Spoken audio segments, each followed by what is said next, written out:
Chris Matthews in Washington at 7 p.m. and that's what it is right now Eastern, and polls are now closed in Georgia for that special election. We're expecting the first results within this hour, and this has risen to a major test for both parties in the age of Donald Trump.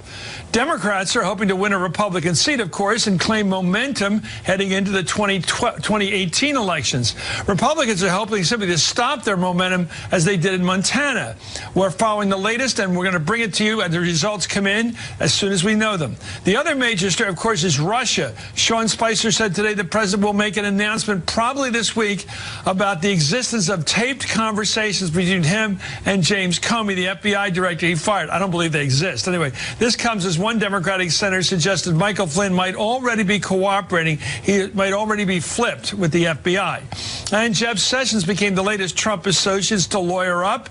The Attorney General is joining the President, the Vice President, Jared Kushner, retaining personal legal counsel. We'll get to that huge story in just a minute. But first, let's take a look at that congressional race down in Georgia between Democrat Jon Ossoff and Republican Karen Handel. The Washington Post Robert Costa is at Handel headquarters in Atlanta with the latest. Is there any way to know which way the wind is blowing right now? Well, Chris, I'll tell you where the wind was blowing all day.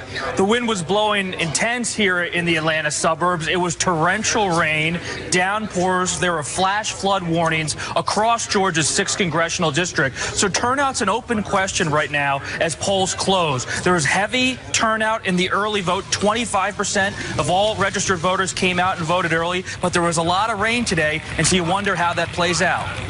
Who needed the Election Day vote the most? Who was winning going into Election Day? Do we know? This is a Democratic, tough district for Democrats. Republicans needed to turn out regular voters, those who may be a little wary of President Trump, who aren't really happy with the congressional agenda. But Jon Ossoff, the Democrats, running an uphill battle here. He's raised $23 million. It's the most expensive House race in history. Yet at the same time, it's not enough for him just to have energetic grassroots Democrats. He has to get suburban Republicans to flip. Tell me about the residence issue, and I think it depends where you live. I mean, I don't know about carpet bagging. They call it mattress dragging in Massachusetts, where you look around for a district to run in, even if you don't live there. This guy saw an opportunity. He ran in this district, even if he didn't live there. Is that going to be in the first paragraph or the second paragraph if he loses? We'll see what paragraph it's in when I write the Post story tonight, Chris. But I think it's a key issue. When I talk to voters, even Democrats, they say that's been a burden for Ossoff. He does not live in the district. He lives just outside of it with his fiance, but he's 30 years old. He's a political novice and a first-time candidate. So in a district that's wealthy, that's Republican, that's got a lot of manicured lawns and coffee shops, that kind of trait, being outside of the district, could matter. Let me ask you an analytical question. When people are asked, does it matter whether your candidate lives in the district or not, and they say, no, it doesn't, are they being honest, or are they just trying to be sophisticated when it does bother them? I think it's a revealing question, not just about this race, Chris, but about the challenge facing Democrats nationally as they look toward the 2018 midterms. Candidate recruitment's an issue. They don't have state senators and state reps in a lot of these Republican states. That's why they're turning to millennials like Ossoff, because there's not a farm team for the Democrats, because a lot of these rising stars, as you remember, got wiped out in 2010 and 2014. Nobody's in the on-deck circle. Thank you very much, Robert Costa, with your analysis. We're watching for those results in Georgia throughout this hour, of course, and later throughout the evening, whatever time it takes. Now to the latest on Russia. Sean Spicer today told reporters he didn't know, catch this, he didn't know if Trump accepts that Russia did try to influence our elections last year. He doesn't know whether Trump accepts that or not. That's the latest. He says he'll get back to us, but here he is today.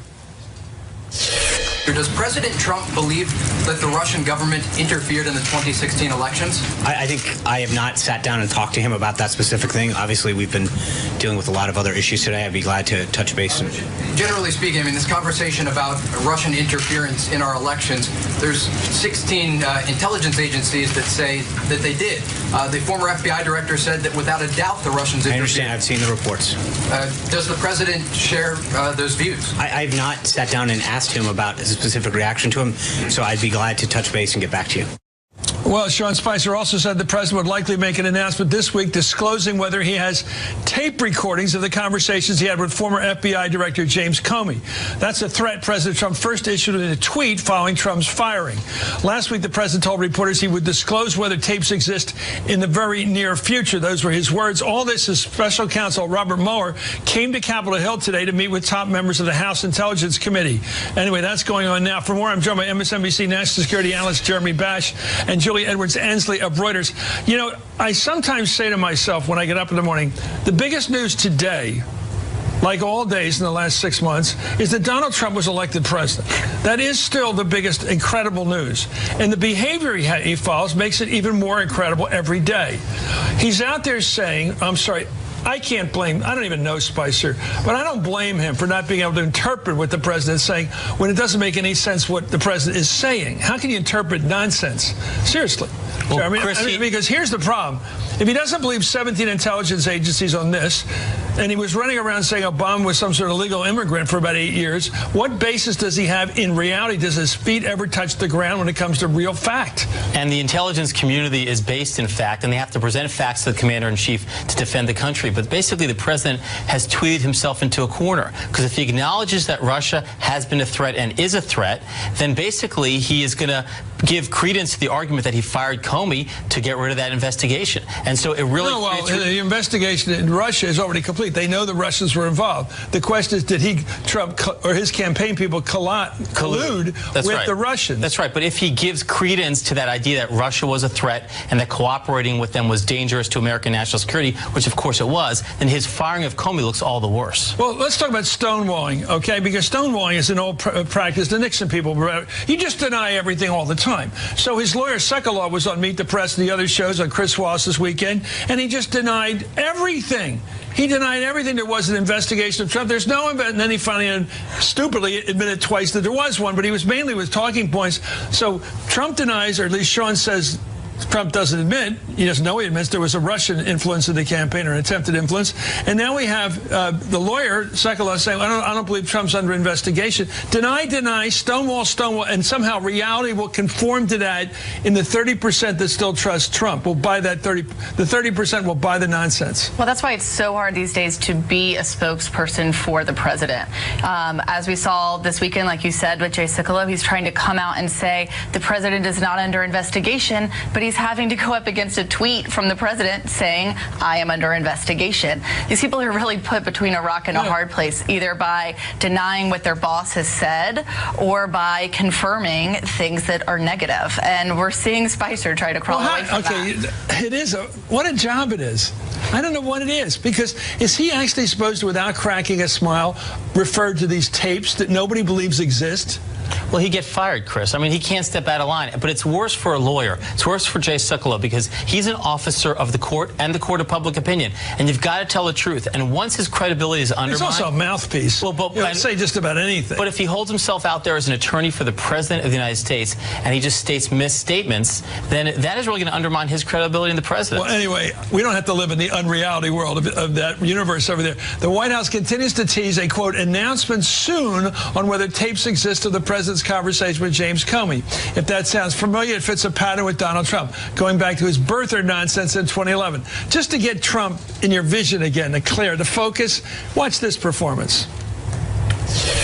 I have people that actually have been studying it, and they cannot believe what they're finding. You have people now down there searching, I mean, in Hawaii? Absolutely, and they cannot believe what they're finding. Well, I mean, everybody knows there was nobody down in Hawaii. There's nobody saying they couldn't believe what they're finding. And he's trying to talk, and here's a person, an anchor woman, trying to talk sense to a person who's making no sense and just making it up. Well, this is... Nobody believes he sent investigators down there. Nobody believed... But people believed at the time, and they may believe him now. He's trying to sow... the birthers, sure. Nobody else believed. But he's trying to sow a seed of doubt into people's minds, just like he's trying to undermine the investigation of Bob Mueller. We're going to see people start to bring up whether or not Mueller has a conflict of interest because of his time at WilmerHale. WilmerHale, of course, representing some of the people who are now under investigation, like Kushner. It is all about not necessarily coming out with hard evidence, but just enough to undermine another fact that may be negative against them. This is what is supposed to be balanced news reporting. On the one hand, President Obama says he's an American born in this country. He was born in Hawaii. On the other hand, Trump says he wasn't. We want to make sure we're fair and balanced here. That's the nonsense of balance. Anyway, Republican allies of the president are pushing back hard against the ongoing investigation of the Trump campaign's ties to Russia. Devin Nunes, the chairman of the House Intelligence Committee, remember him, midnight ride down to the EOB?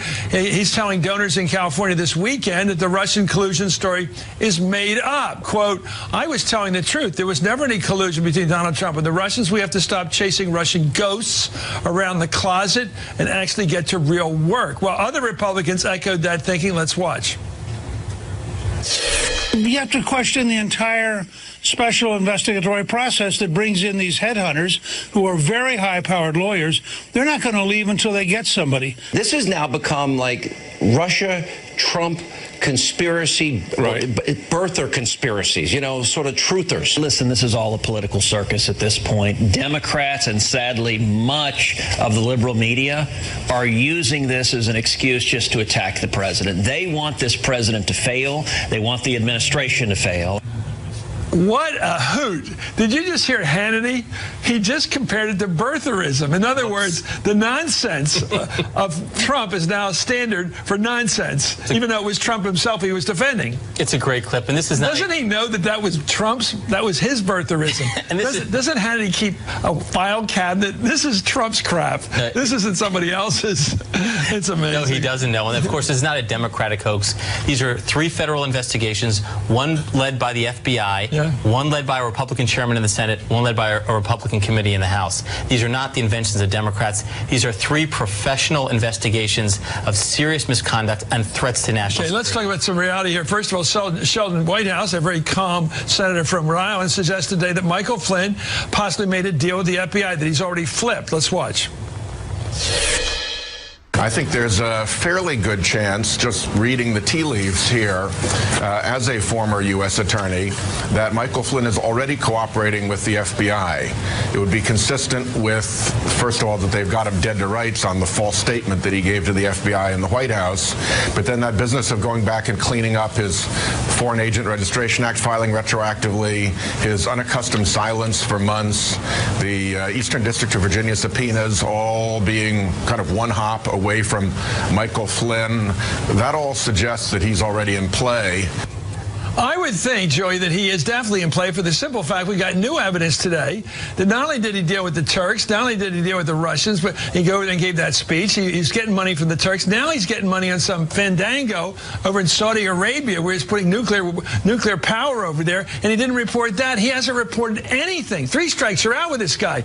And what is it, a bad memory? It's like Sessions' memory? I don't remember. Right. Well, I mean, I've talked to people who are in this space, people who represent either people from foreign countries or foreign governments, and they say it is a no-brainer that you file a disclosure. What's the downside of being honest? Or disclosure. Well, the downside of being honest is if you're trying to then enter an administration and get a security clearance, these things could be heard against you. So but why not just say the truth and then you won't get into any trouble? That would be a simpler way to do it. I agree. I can't go back and read his mind, but I think what White House said today made the hair stand up on a bunch of necks at the White House, because if they can get Flynn to flip, they're looking like they could be in some trouble too if he has people to turn on. I think he thought they were going to lose the election. He wanted to cash in while he still had some cachet. Wow. Anyway, Jeremy Bash, thank you. Julia Edwards-Ainsley. And coming up, why is there so much secrecy around the Republican effort to repeal Obamacare? What do you think? Senate Republicans haven't produced a bill, haven't held an open hearing, and are shutting Democrats completely out of the action. And yet they want to hold a vote before July 4th. Could they be rushing this through in secret because they know it's unpopular? That's what I think. Plus, we've heard the rumors of Sean Spicer's imminent demise for months. It's like Generalissimo Franco. Anyway, now the president may move him to a role behind the scenes. In other words, kick him upstairs. And Spicer's leading the search for his own replacement. Could it be Laura Ingraham? Wow, we keep hearing it. We've got the Spicer send-off coming up with the roundtable tonight. And back to the special election in Georgia. We'll get back there to wait and see what kind of results we'll have later in this hour. The most expensive race in American history, maybe $50 million. It's a major test for President Trump's popularity and the Republican agenda, and it's got a lot of water down there. Finally, let me finish tonight with the legacy of last week's shooting across the Potomac River.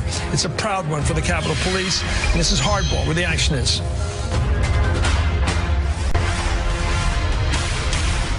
Well, the Russian investigation is pulling down President Trump's poll numbers, and for the first time, we're seeing signs it's hurting him among members of his own Republican Party. A new CBS News poll finds Trump's job approval rating down at 36%. That's 5 points lower than the last poll, which was in April.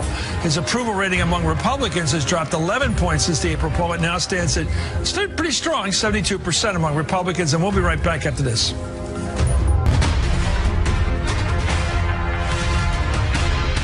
The House has passed a bill, and now the Senate is working very, very hard, and specifically the folks in this room, and I really appreciate what you're doing, to come out with a bill that's going to be a phenomenal bill for the people of our country. Generous, kind, with heart. He is a good salesman. Welcome back to Harvard. That's the president. That was him just last week pushing Senate Republicans to pass legislation to repeal and replace the Affordable Care Act. And that legislation is currently being drafted behind closed doors by a working group of 13 senators. The details of the bill are shrouded in secrecy so far, and few have actually seen the draft. It's unclear how the legislation will differ from the House legislation that could cost $830 billion take $30 billion. It could strip 23 million Americans from health insurance. Senate Majority Leader Mitch McConnell told reporters today that he would release a draft of the legislation this Thursday. That's 2 days from now. And given the timeline, senators would have 10 working days hence after that to review a bill that affects 1/6 of the economy, of course. Not even HHS Secretary Tom Price, who's in charge of implementing the bill, has seen it. Let's watch him. Have you or anyone in your department seen what the Senate Republicans are working on in terms of their version of Trump here? I've had multiple conversations with senators who are interested in making certain that we have a health care system that works for patients. My staff has provided technical assistance. I haven't seen any legislative language. Well, Democrats have slammed Republicans for a less than transparent process. There's only one reason why Republicans are doing this. They're ashamed of their bill. There's a group of guys in a back room somewhere that are making these decisions. Most important discussion that's happening right now, which is not in this committee. It's not anywhere that the American public can see. It's behind closed doors where there are a certain number of Republican senators that are perpetuating a fraud on the American public. And they're not here. Fix the prompter. Well, ratcheting up the pressure, a recent New York Times poll estimates the Republican bill that just passed the House is one of the most unpopular bills in decades. Less than 30% of Americans support it. We're joined right now on the latest on where things stand. We're joined by Jeff Bennett. He's NPR's congressional correspondent. Jeff, thank you. Just quickly, do we know, how many people are in on what's going on in terms of this bill that's going to replace Obamacare?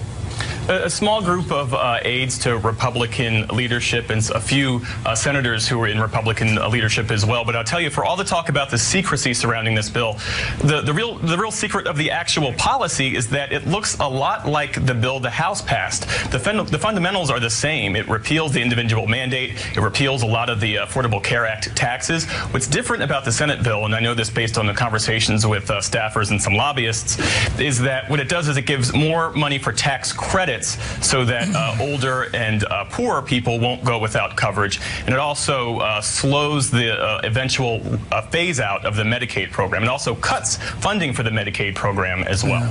I know that. Thank you so much, Jeff Bennett, for the update. While most of the action on the legislation has been behind closed doors, all eyes are on the minority group of Republican senators who have been offered competing visions of what they want in this bill.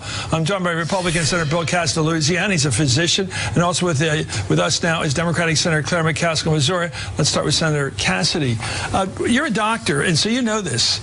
And I guess what I found hard is the logic of repeal, in other words, get rid of the government's commitment to people to have health care, and replace. Aren't they contradictory? You're getting rid of the government's commitment to have people have health insurance, and then you're replacing it, but that means you're undoing the repeal. You're accepting a new government responsibility for health care. The premise of your question is that there's only one way to cover folks, and I personally don't agree with that. The individual mandate, for example, Americans don't want the federal government telling them what to do. What I propose with 5 other Republican senators is automatic enrollment, much like when you're turned 65, you're on Medicare, and you can call them up and say you don't want to be, but otherwise you are. you could actually have coverage numbers higher than the mandate, but without the mandates. So I don't think that Americans do want coverage. They just don't like the mandates and some of the other things that went along with the Affordable Care Act. What about the issue of reducing the number of people who are getting Medicaid? Working poor, people above the poverty line, usually the people we all root for, the people who are a bit above the poverty line, working hard, not living on welfare, doing their best, and this would take away, it seems to me, under all these Republican plans, take away a lot of that coverage. Well, under the Patient Freedom Act, what Susan Collins and I and others put up, no, they didn't lose coverage, but I will say this. If you move somebody from Medicaid into private insurance, much, for example, in the exchanges, sure, they no longer have Medicaid, but they still are insured. And some of the original proposals in the ACA, for example, were to cover folks up to 100% of federal poverty, not the 138 that eventually was.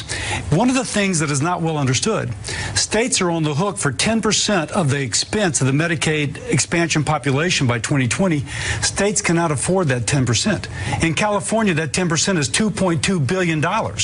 In Louisiana, $310 million. So under status quo, it is not sustainable for the state taxpayer or for the federal. So you're committing to voting for a bill that would keep the same people covered under Medicaid, so with private insurance. So I don't know what the bill is, frankly. I know. But in principle, would you want? But in principle, if we could move somebody like John Kasich said, John Kasich suggested that we move back eligibility to 100% of FPL and put those others with cost sharing reduction payments and with other subsidies until we can perhaps transition to something else into the private insurance market.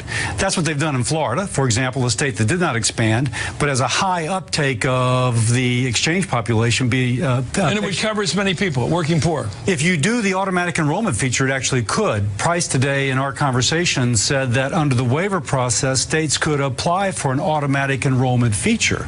And so that's one of the things we had in the Patient Freedom Act as well. So you could insure those folks, but just insure them differently. Thank you, Senator Cassidy of Louisiana. Let me go back to Claire McCaskill. I saw you pretty tough there on the floor. What are the Democrats' role here? Is it to watch, complain about the lack of transparency, and watch the Republicans not get 50 senators? That seems to be what's going on right now. Watch them fail. We would like to have the same opportunity that Republicans had in 2009 with the Affordable Care Act, where we had dozens of hearings, where there were over 150 Republican amendments added to the bill in committees, both the Health Committee and the Finance Committee. But, there's no hearings. There is no chance to amend. There is no chance to weigh in. And let's be very clear, we can dress this up, but at its core, this is a tax cut for wealthy people, and to pay for it, they're going to cut Medicaid. How does taxes get involved in a discussion of health care? Because we increased taxes in order to pay. Which taxes? For example, investment taxes for people who make more than $250,000 a year. There's other little taxes that were put in, but they all impact the 1%. These aren't taxes. So that's part of the Republican bill, which is to eliminate those taxes. Absolutely. This is over $1 trillion in tax cuts for wealthy folks to pay for an $840 billion cut in Medicaid. And remember, Chris, Medicaid isn't just for people who are young. In my state, you can't be able-bodied and get Medicaid. It's for rural hospitals. It's for rural nursing homes. It's for long-term care for older people. The elder people in this country are being cared for by Medicaid. Here's why I think you're going to win. Okay? Because it's the reason why conservatives generally don't like any improvement in social welfare programs of any kind, health care, retirement programs, because once people have it, they want to hold on to it. Once you establish the principle the government's responsible for helping you have health care, then it's up to the Republicans or anybody who's contrary to that has to come up with another way to do it. But the argument's been held. I don't think you're going to get the 50 votes. Do you think they'll get them? I can't tell, but if they go too far one way to get the Susan Collins, then they don't get the folks on the other end. You know what I compare it to? Husband and wife fighting over the same blanket. If one person pulls the blanket one way, the other person's feet are freezing. Yeah, and what I'm worried about. How's that for a local reference? If there's common ground, you could snuggle. And I'd like to think that we can actually snuggle. That's a very good marriage. Anyway, thank you, Senator Claire McCaskill and Senator Cassidy. Up next, Sean Spicer was back at the podium at the White House today. First press briefing in a long time, but word tonight is that his days are numbered. Of course, Generalissimo Franco's were numbered too, but he stuck around. This is Hardball, where the action is.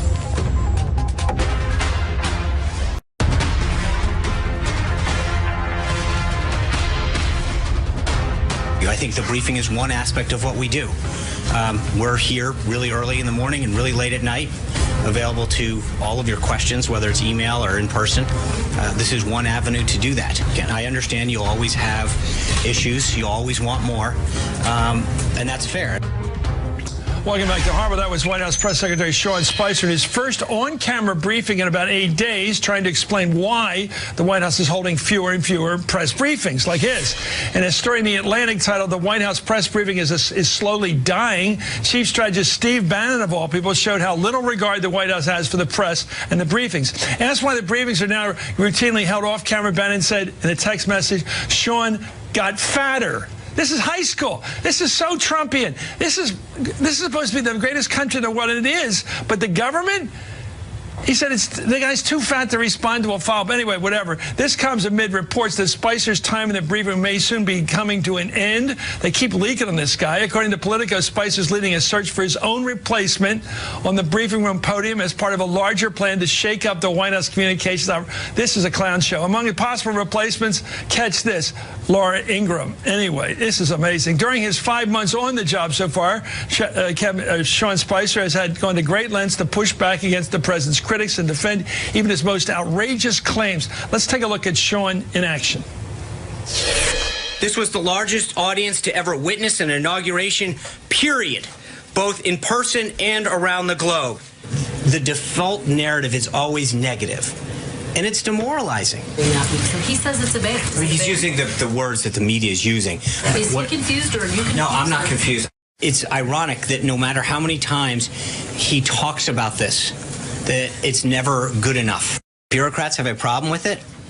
I think that they should either get with the program or they can go. Hold on. If the president puts Russian salad dressing on his salad tonight, somehow that's a Russian connection. The transition officials were not overly concerned by his relationship. It's not a question of overly concerned, Glenn. The question is, did they provide him the avenue that they were supposed to? I'm sorry that disgusts you.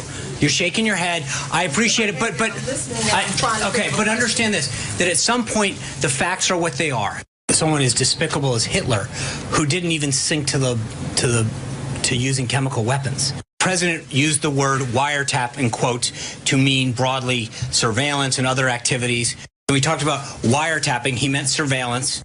I think the president's comments speak for themselves. I think the president's tweets speak for themselves. His tweets do speak for themselves. Does he think it's appropriate to threaten someone like Mr. Comey not to speak? I don't think that's not a threat. He's simply stated a fact. The tweet speaks for itself. I'm moving on. I'm moving on. I'm joined right now by the Hardball Roundtable tonight is Ted Herndon, is a national politics reporter with the Boston Globe. Andy Carney's a White House reporter with Politico, and Peter Baker's chief White House correspondent with the New York Times. Okay, we'll start with the Times. We're going to break the story tonight right here. Is Spicer gone?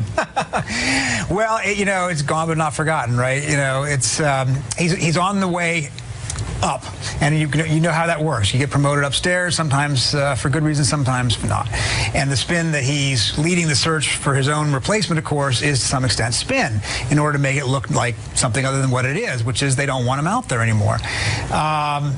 They have a problem, though, which is finding somebody to do the job. Somebody who's willing to do it and who might actually be pretty good at it and good enough for the boss. And that's a tough job to fill right now. Annie, I don't know how you translate Trump into rational. That's the thing. I mean, how much license do you have to take to get it straight? I mean, he's talking about tapes. Well, it sounds like he's got a screw loose. What are these tapes? What is he talking about? Nobody believes it. There's no tapes. But the job, I think Sean Spicer might look better when we have another person. Like Sarah Sanders hasn't fared much better than Sean Spicer has. It's an impossible job when the president is tweeting and serving as his own communications director, his own press secretary, to do this for this guy. Sean more and more seems to say, like, I haven't talked to the president about that. How about this? Tweet speaks for itself. That very point. That's all you can do. Well, that was a great point you just made. What about he says, instead, I haven't talked to the president about whether the Russians influenced our election or tried to influence it. That has then been the topic for months now. And he never walked in the Oval Office and said, what do you make of this Russian connection? You think there was one? That was Jaws. Nobody asked. He never asked him. What do they talk about? He also said that he was unaware if the president had seen the Senate health care bill, and that leads you to wonder, what are they talking about? Are they talking, or is this a strategy on Sean Spicer's part to be able to deflect some of these questions, to evade some of these questions, and say, you know, I'm pushing this back on the president? I don't even know if he's seen it. Well, it's like Sessions saying, I don't remember. I don't remember anything. Yeah. You know, a press secretary is in trouble when he uses the words "the president says" or "the president has said" or "as the president." My client argues. Exactly. You're it's a criminal lawyer's way of talking. Because you can't vouch for it yourself. And how many times has Sean Spicer or other members of this White House gone out there on a limb and discovered the limb cut out behind them because the president ends up giving a completely different version of events than they had just given? Look up the word mouthpiece in Webster's dictionary. A mouthpiece is a lawyer for criminals, not a criminal lawyer, a lawyer for criminals. And a mouthpiece is somebody who simply says what isn't true, because the client has to say something, you know? Well, the problem for any press secretary... You know what I mean? I do, but the problem for any press secretary is to maintain your own credibility, because there is going to be life after the White House. He hasn't done that. And that's a trick for any... He's broken his pick on this thing. So here's the problem with the president. Unreality. I mean, the president doesn't accept there's a rushed investigation. He puts out this guy, Jay Sekulow, over the weekend, who said there isn't any, he's not even being investigated. It's stonewalling. All the evidence that we get, he just denies. What's the strategy? Is to hold the 30% he's got because they want to hear this? It leads to Annie's point about, is there a person who could even do that job correctly? If the president is going to say things like, I had the biggest inauguration of all time, it's not a matter of Spicer being up there. Laura Ingraham would laugh if she said that. She would start laughing. Laura Ingraham has a book coming out in the fall, which I think will prevent her from taking the podium job. She wants that tour. Yeah.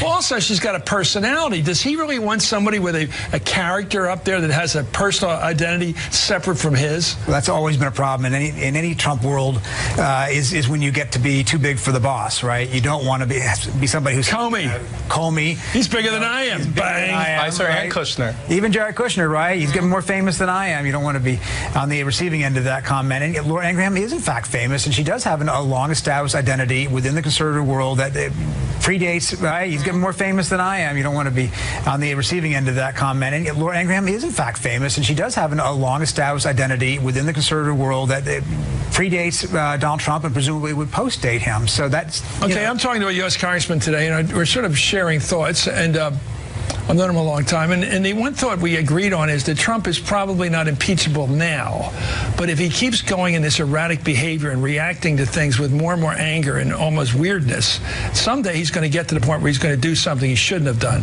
under the Constitution. What do you think, Peter? Does he behave in a way that's erratic to the point where it could just become totally out of control? Well, you know, one thing I've learned... What's the pattern? Okay, report it. Report. What's been his pattern? Has it been an explosive pattern of behavior? It just keeps getting more explosive. His pattern is that he doesn't respect the boundaries that have constrained other presidents, right? Why does a president not fire his FBI director? Because if you do it, you're likely to generate the kind of controversy that Donald Trump has generated. You're going to make things worse, not better. He doesn't recognize those boundaries. He doesn't seem to understand some of those Washington rules, hardball rules. And I think that it's very possible to see him in the next year and a half do things that tripwire again. The trick is, though... He's been doing this since he named Kushner his top aide. I mean, he doesn't care what the rules are. He finds ways that he ignores them. Everybody knows that nepotism's a bad idea. Well, he breaks it. And the other thing about, Kushner was at Bedminster the weekend he decided to fire Comey and encouraged him to do so, and then from my reporting sort of has pinned the blame for how badly it went on the communications department. He thought that they could paint Democrats as hypocrites because they hated Comey before they liked Comey. Whose idea was that? Jared. Well, he doesn't know anything. No, but I'm saying why did he ask his son-in-law to be his consigliere instead? You get a guy, you get an old pro who's been around, he got a little blood on him, has done some fighting in the trenches. You bring that person in. You don't bring your son-in-law in because he's cuter. He's your son-in-law. I think they all got a little full of themselves in the campaign, where everyone who's supposed to know anything was wrong, and these novices Kushner didn't get him elected. He served as the de facto campaign manager and encouraged him to stay in after Access You're ahead of me on that one. I didn't know that. Yeah. I mean, this is a president who, on inauguration night, was dancing the My Way. That's been his theme throughout his candidacy and through the presidency. He believes that he has the best idea. Okay, we got to go. The roundtable staying with us, and up next. to condemn terrorist attacks that are done by Muslims, but rarely when Muslims are victims. He still has not tweeted about the attack in London, and going back previously, faced criticism about not saying anything about the Kansas bar shooting or hate crimes happening. You're saying he doesn't care about Muslims. That's your saying. No, I'm listening. That's all. That's all I'm doing is listening. I mean, Annie? Jared Kushner is off to Israel tomorrow for a one-day trip. The advisors, Greenblatt and Friedman, on the ground there, I've been told, are no longer share Trump's confidence that peace will be easier than they thought, and are losing a little bit of confidence. And some think that Jared Kushner has been sent over there so that he can be the one to tell Trump that it might not be. And it's Friedman's our ambassador, right? Yeah. Chinese Gordon goes to Khartoum. That's what I'm thinking of. That's so ridiculous. Go ahead, Peter. Well, the president today tweeted that he greatly appreciates the efforts of China to influence North Korea, but it didn't work. Well, just like that, who was surprised? The Chinese were surprised. The North Koreans were surprised. And the White House staff was surprised. They had no idea the president was going to tweet something like this, and they don't know what it means. Is it the end of the policy that he's had, which is for 4 months now, to try to use China to pressure North Korea, or not? Nobody knows. The president isn't saying. As I was saying about explosive behavior. Thank you, Ested Herndon, Annie Carney, and Peter Baker. Well, we have gotten those early returns so far in that highly anticipated congressional race down in Georgia. It's the big politics right now. We're going to get an update on that race when we come back here. And this is Hardball, where the action is. Well, we continue to watch the results in the special election down in Georgia's 6th congressional district, and there's another race there we're watching tonight, the special election in South Carolina's 5th congressional district. That race to replace Mick Mulvaney, of course, who became head of the OMB, Office of Management and Budget. That race pits Republican Ralph Norman against Democrat Archie Parnell. Norman, the Republican, is heavily favored there. Well, Trump carried South Carolina's 5th district last year by 19 points. That's a big one for him. But keep your eye on Georgia. Georgia is a real nail-biter. We'll be right back with the very latest from Georgia right after this.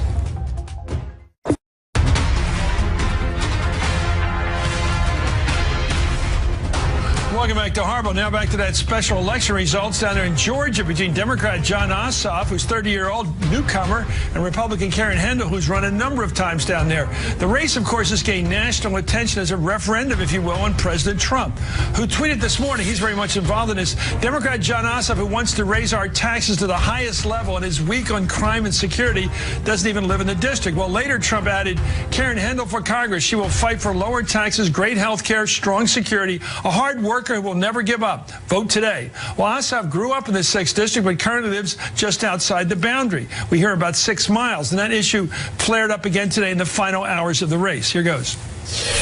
At the end of the day, it's about the voters and the people who can come out and vote today.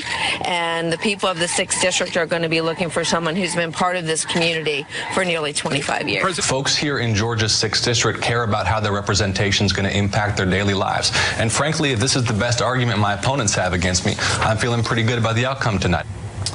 Well, joining me right now from Ossoff headquarters in Atlanta is Jason Johnson, politics editor for The Root. Jason, what do you make of this? I mean, maybe that was too flippant on his part to say it doesn't matter where you live, but that is the system we have. You live in your district, generally speaking. Your thoughts? How's it going to matter tonight?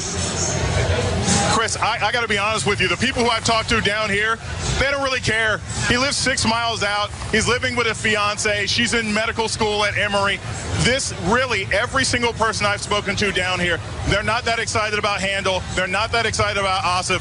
This is a race where they're talking about how they feel about Donald Trump. So, you know, the district issue and where he lives, it hadn't mattered to anyone I talked to on the street. So you're betting on Ossoff, or who are you betting on? I shouldn't say that. I take that back. I'm betting on Karen. I think Handel is going to end up winning this. This is a +9 Republican district. There was torrential rain today, which always depresses turnout, and the highest early voting actually came from her county. I think she's going to pull this out in a squeaker. I like your thinking. Thank you very much. I like your guts. Jason Johnson at Jon Ossoff's headquarters. Let's bring in MSNBC's Steve Kornacki, a guy we always look to where things stand right now. Steve, I don't know if you're as gutsy as Jason, but he just called it for Handel. Your thoughts? Well, let's take a look. We've got some real votes here, and they may be telling us something. Maybe, maybe not. Let me take you through what we know. You put the sort of headline on the screen here. Handel early with this lead over Ossoff. Now, the key question is, Where is this coming from, and when were these votes cast? That's what I want to take you through right now. So all those votes we're showing you, they're from one county. They're from Fulton County. Fulton County is the largest of the 3 counties that are part of the district. Almost half the votes are probably going to come out of Fulton County. So this is the biggest county in the district. Now, what we're showing you there on your screen, that's basically the early vote from Fulton County. So let me take you through a series of numbers here. Well, that bottom line is these are some ominous numbers, at least early, for Jon Ossoff. Here's the deal. If he wants to win the district, his target in Fulton County, he probably needs to get close to 50% of the vote in Fulton County to win the district. Maybe a hair under that, 49.5, something like that. Probably that's his target. Here, what we just showed you in the early vote looks like he's coming in under that at about 48.6%. So that's lower than he'd like to be seeing. And then the extra kick is this.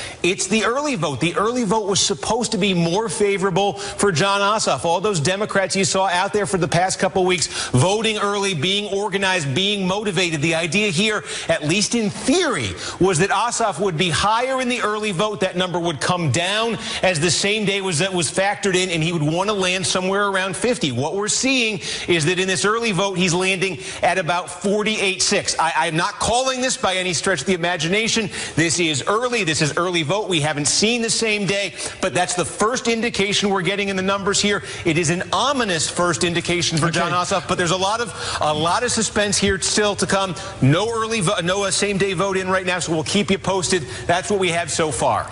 3 questions. How much is the weather affecting the election? Is it worse for the people who are Democrats or worse for the people who are Republicans? And who was winning coming into today, before today, in the bad weather? Well, that's the question. So what we're seeing, again, this is the early votes. You're asking about before. Actually, I got to show you the other screen. You're asking about before today. What we're getting here is before today in Fulton County. Karen Handel ahead. And again, that's a bit of a surprise here because the expectation was Ossoff would probably want to come very close to winning Fulton overall, but that in the early vote, he would have an advantage. So it's a bit of a surprise to see this. Thanks so much, as always, Stephen Kornacki. You know your stuff. We'll be following that race in Georgia throughout the night on MSNBC. When we return, let me finish tonight with the legacy of last week's shooting right here across the Potomac River. You're watching Hardball.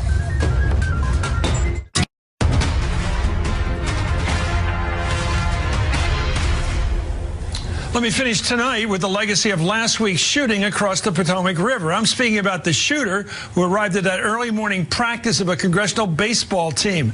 And while U.S. Congressman Steve Scalise remains in serious condition, it is clear to all that the horror could have been far worse that day were it not for the brave action of Capitol Police officers Crystal Griner and David Bailey. I have to say I took personal pride in once having been a member of the Capitol Police. I remember the commitment of those officers and the danger that comes with wearing a uniform in protection of what I consider the country's very symbol of representative democracy. I remember the officer told me one night how he would certainly take a bullet to defend it. I remember sitting one evening, in fact, near the escalator to the Capitol that connects it to the underground subway that leads over to the Senate. A friend of mine there, a building engineer, told me about the one liberal U.S. senator who made a point of always greeting the Capitol Police officers as he passed. His name was Robert Kennedy. Yes, even back then in the 1960s, there was a division between progressives and police, and that's why I liked hearing about what Senator Kennedy did. He included cops among those he called his people. Isn't it interesting that the man who was most identified back then with the concerns of minorities was also the one demonstrating the most regard for the cops? Again, I was always proud to have served my time on the Capitol Police, but all the more so after what a couple of those great people did last week. They rose to the occasion, did their duty, and saved lives. That's one of the several divisions we have today that it would be good to close, don't you? Between police and people that should be they're serving. And that's Hardball for now. Thanks for